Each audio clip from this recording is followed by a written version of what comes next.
calculating voltage drop is essential when installing electrical circuits, especially for longer runs like a feeder to a detached garage.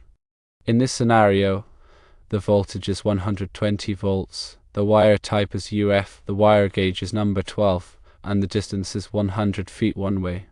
An estimated current of 15 amps is used, accounting for typical garage loads like lights and a garage door opener. Given these parameters, the calculated voltage drop is 1.68 volts. According to the National Electrical Code, the maximum allowable voltage drop for branch circuits is 5%. For a 120 volt circuit, this equates to a maximum voltage drop of 6 volts.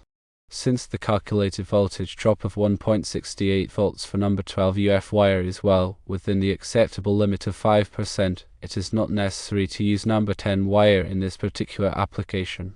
Therefore, using 14-2 UF wire for the new feeder circuit is sufficient.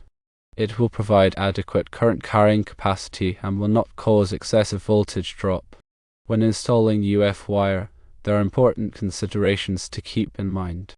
Firstly, the bare depth of the UF wire should be at least 24 inches to protect it from potential damage. Secondly, while using a conduit or sleeve for burying UF wire is not explicitly required by the NEC, it is highly recommended for added protection against physical damage. Thirdly, proper grounding is crucial. The UFY must be properly grounded at both the main panel and the detached garage to ensure electrical safety and prevent potential hazards.